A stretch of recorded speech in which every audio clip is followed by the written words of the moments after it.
सत्ता पक्ष और विपक्ष, इन दोनों की जुगलबंदी और इस दोनों की सत्ता का लोभ, दोनों की सत्ता को लेकर के जो युद्ध है, मल युद्ध, जिसमें बिहार के 13 करोड़ लोग पीस रहे हैं कंप्लीट रूप से,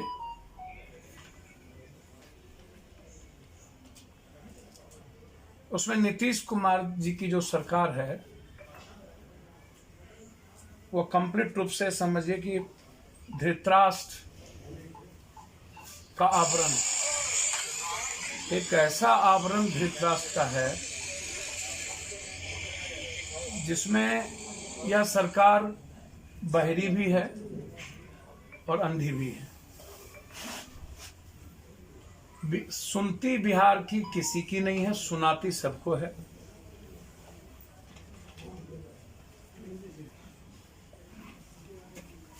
शराब के बड़े व्यापारियों को पकड़ने का दावा नीतीश कुमार जी ने किया, 2 व्यापारी को पंजाब से। हम इस सरकार से मांग करते हैं, जानना चाहते हैं कि जिस व्यापारी को आपने पकड़ के लाया, क्या उसके कोई बैंक खाते, अकाउंट जब्त किया आपने? क्या आपने वो दोनों व्यापारी के आधार पर बिहार में किसी को चिन्हित किया, एफआईआर लॉन्च की बिहार में किसी के आधार पर? जब 200-400 गाड़ी डेली आती थी तो उनके पैसे भी सीज होने चाहिए थे, आपने किया? उनके अकाउंट का डिक्लेयर किया? उनके आने के बाद बिहार में किन किन को सामग्री मिलता था, क्या उसको एफआईआर दर्ज हुई?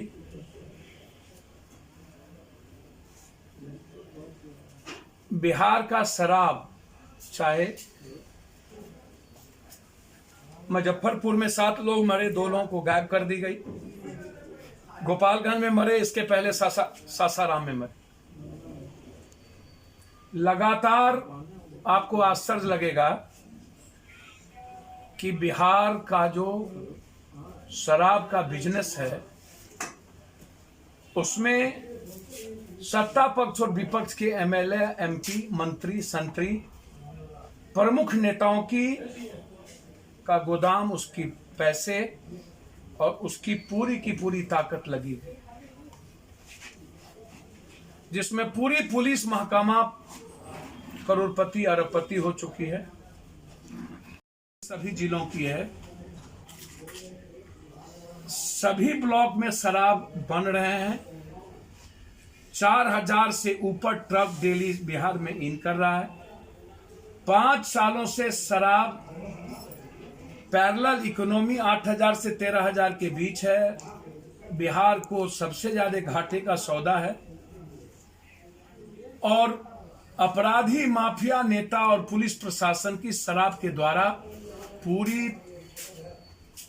पैसा, पूरी राशि बिहार की जनता की इन लोगों के घर में जा रही है।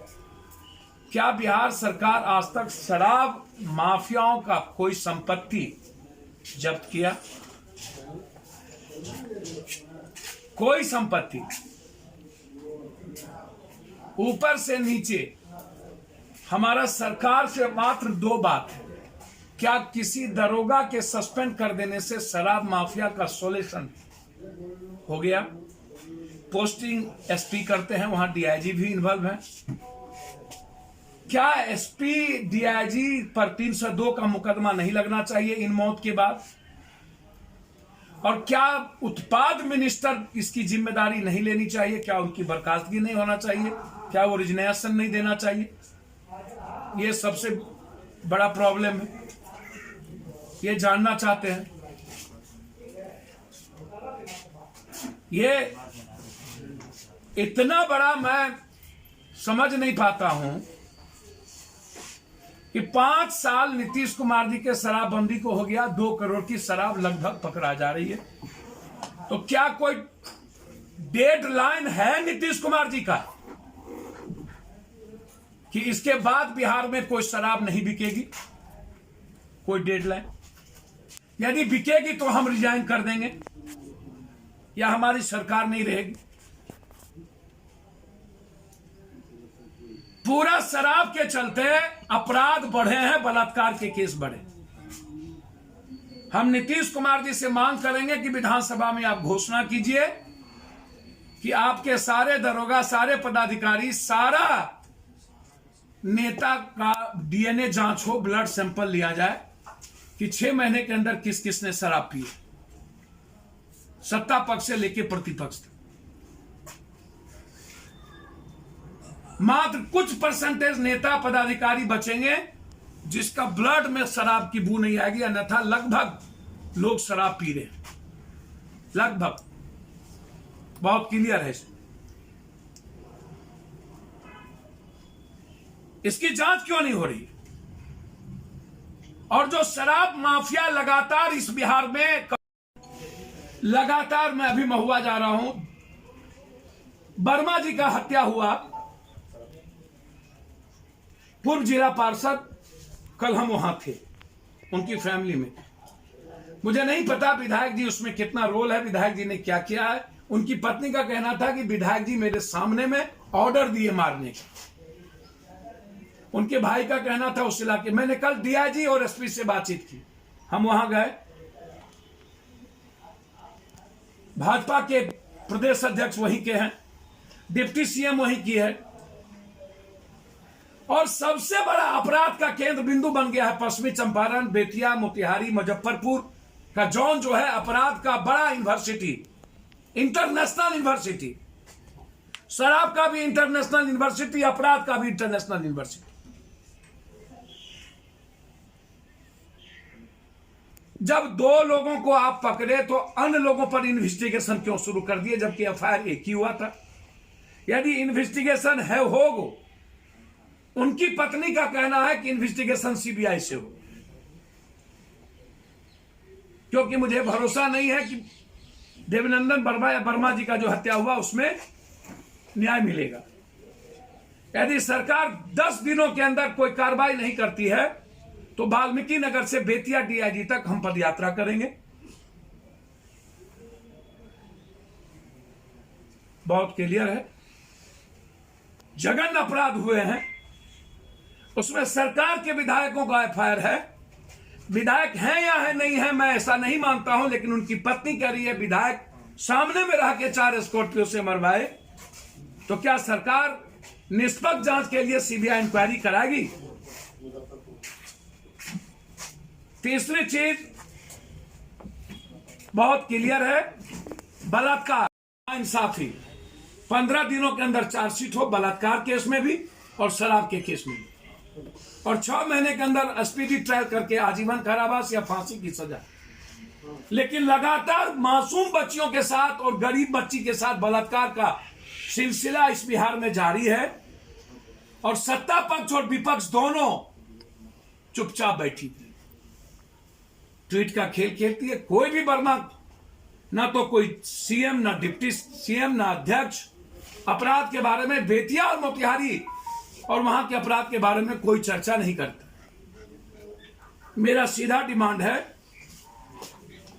बहुत क्लियर हूं मैं इस मामले में, यदि सरकार बिल्कुल नहीं सुनने को तैयार है, अंधी है, बहरी है, धृतराष्ट्र के कुनबे से कंप्लीट रूप से घिरी हुई है, विपक्ष से आप कोई उम्मीद नहीं कर सकते।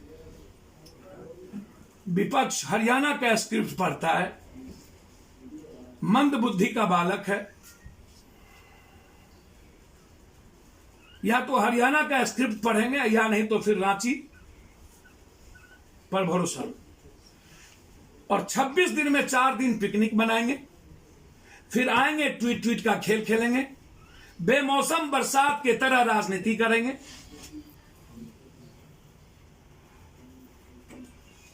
सत्ता पक्ष जब बर्बर हो जाती है तो विपक्ष चैलेंजेबल होता है। सदन में जिस तरीके से, मैं क्या उम्मीद करूं ऐसे बालकों से, मुझे तो कभी कभी लगता है कि सत्ता पक्ष और विपक्ष की काउंसलिंग की जरूरत है। एक तरफ क्यों अंधी और बहरी है और दूसरी तरफ ये मंद बुद्धि का विपक्ष, हठधर्मी बालक, अहंकार से डूबा हुआ, जिसमें सत्ता पक्ष और विपक्ष के लगभग भूमिका शराब में और इन चीजों में है। बिहार की इकोनॉमी को नीतीश कुमार जी, जीडीपी को आप मत दिखाइए। आपकी जीडीपी शराब, जमीन की, साहबगंज में अरबों खरबों की संपत्ति सरकारी, वहां के नेता एमएलए एमपी ने जमीन को बेच दिया। लगभग कौसी कॉलोनी से लेकर के सरकारी खास महल की जमीन बिहार सरकार के मंत्री संतरी और माफिया बेच रही, उसमें भी गई इकोनॉमी। खनन मंत्रालय में कंप्लीट रूप से नेताओं का इन्वॉल्व है, उसमें भी गई इकोनॉमी। आखिर क्या कारण है कि ठेका और खनन में, बालू में, जब यह रूल नहीं है कि नेता का कोई रिश्तेदार और नेता ठेकेदारी करेंगे, तो लगभग बिहार का ठेका नेता और नेता के रिश्तेदार क्यों कर रहे हैं?